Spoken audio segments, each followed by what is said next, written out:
If you have children and you're thinking about how am I going to balance trying to cover their educational needs, the goals that I have to try to help them with college, while at the same time not just forgetting about my own retirement and maybe putting myself behind the eight ball at the expense of trying to help them, this lesson today is going to go through some of the things that you can look at as far as where can I potentially help in funding education needs for my kids, as well as at the same time, what are some of the things that I should look at so that I don't maybe necessarily put my own retirement at risk, because that is really important as well. So who's helping us with this today are Richard and Karen Hawaii.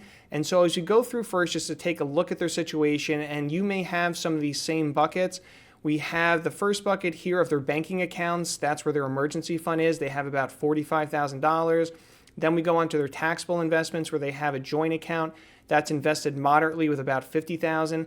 This is that flexible account. So if you have investments that are not in a retirement-based account, not in an annuity-based account, that's an account that's flexible to use generally for anything, a general brokerage account, individual, joint, TOD. You can use for college, for early retirement. You can kind of use it for anything and everything. So that's why it's a really great bucket to have, especially for families that are younger or in the middle of their life, because it gives you that flexibility for different things. Moving on then to the retirement accounts here. They have a number of different regular 401ks, IRAs. They also have a Roth IRA that grows tax-free, so that's a great account to try to build up for sure, helping for long-term retirement needs. And then they have a 529 plan for their son Ian. A 529 plan is a college-specific savings vehicle, so it's great for providing tax-free money. Let's say they put in $10,000 and now it's $25,000. If they use all of this money for qualified education expenses meaning a college, a high school, Uncle Jimmy's backyard garage, auto classes probably don't qualify, but most qualified education does. So that could be a trade school many times, anything like that. 529 plans can help. If you try to use this money though for a non-qualified expense, that's where you're going to have penalties and you're going to have to pay taxes on the gains in the account. So it's great if you're using it specifically for expenses that are going to qualify in the future. But let's say that for this $25,000, college costs a lot these days.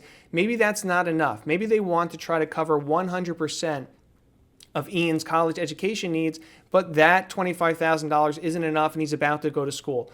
What should they do? What are their options, and what should they look at to make sure they're not putting themselves at risk? At the highest level, 30,000-foot view, generally speaking, you want to make sure you're not putting yourself at risk retirement-wise, because you can get loans for education. No one's going to give you a loan for your retirement. So just like if you're on an airplane and they say in the beginning before you take off, if the oxygen mask falls down, you want to make sure that you're putting that on yourself first before you're helping the person next to you. It's that same kind of mentality with retirement and education. One, you can get a loan for education. One, you cannot get a loan for, and that's retirement. So you generally don't want to put yourself at risk unless you're willing to work a lot longer potentially.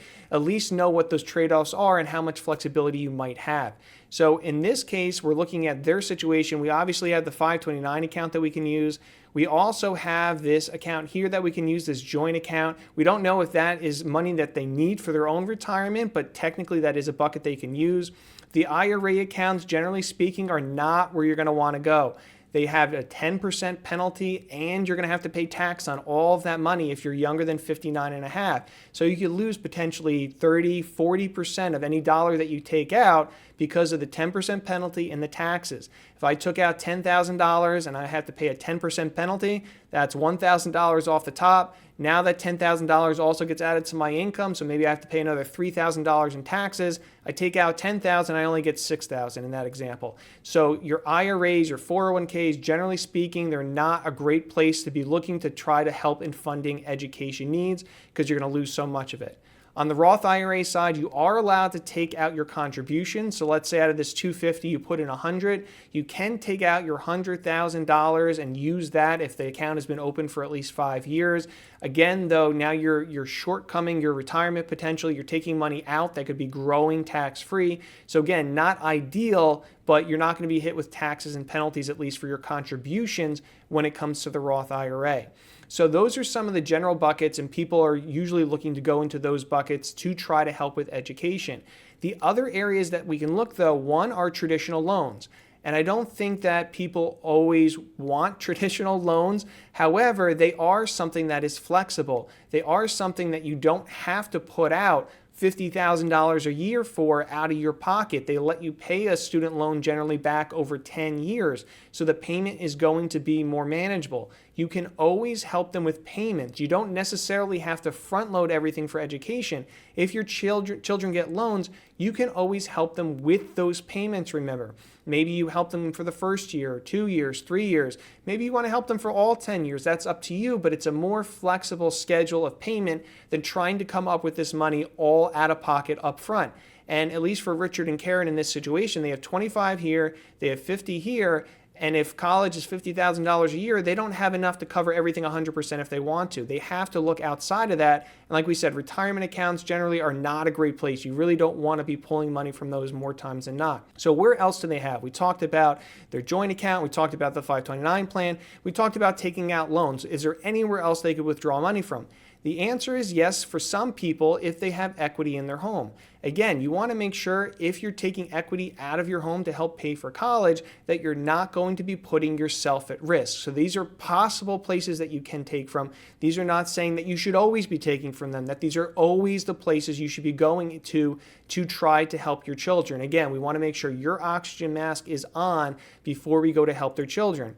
So with the 750 and the 175, in this example, there is a lot of equity room. Maybe a refinance, even if it's on a higher rate, will still allow them to have a payment that's affordable. Remember, a mortgage payment is based on the starting balance, the term, and the rate. So if they started with, say, a $600,000 mortgage and now it's down to 175, even if their original rate was, say, 3%, something that was really low, and current rates are, say, 7%, the new mortgage would only be on that 175 starting amount. So 7% on a 175 mortgage payment is going to be a lot less than 3% on a $600,000 mortgage payment.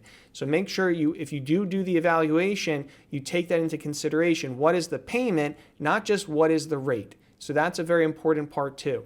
So if we jump over here to the planning center for them, here are some of the things that you want to maybe be looking at when it comes to some of these different options. If you're just pulling money, out of your investments, hey, does it look like expense-wise, cash flow-wise that I should still be okay long-term? Let's say that we are using the refinance option or we're looking into that option. If we're going to refinance, then that's going to generate a lot of additional money right now for taking equity out of the home. Is the expenses that are going to result from that new mortgage payment, are we going to be able to afford those? Can we handle that long term?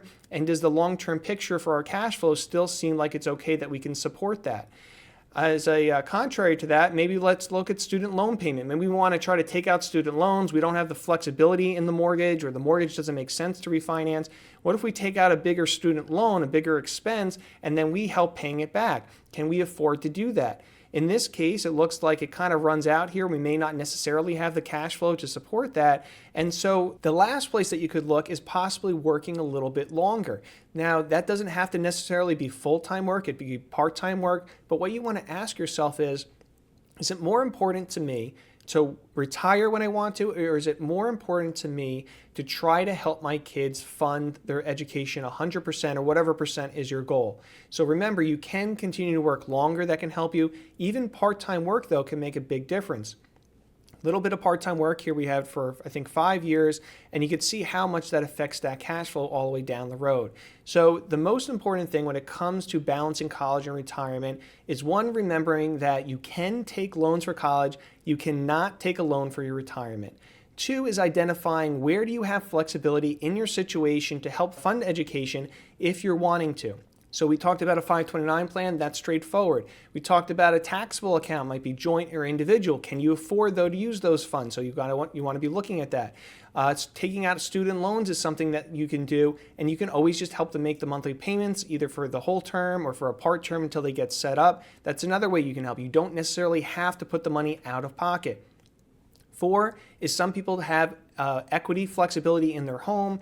Again, you don't want to just do it blindly, though. I'm not saying it's definitely a good idea. It's just an option that you could look at that could potentially make sense for some people. But again, at the end of the day, you want to make sure you're taking care of yourself and your own retirement, and know that at the end of the day, if education funding is super important to you and you want to do it at all costs, a little bit of part-time work or a little bit of extra full-time work for 1 or 2 years can go a long way. If you work, let's say, full-time for an extra 2 years and you make $200,000 a year, that's $200,000 less in investments that you're now going to need to help in funding your retirement. So all things to think about, but overall you want to make sure you have a plan for whatever it is you're trying to do.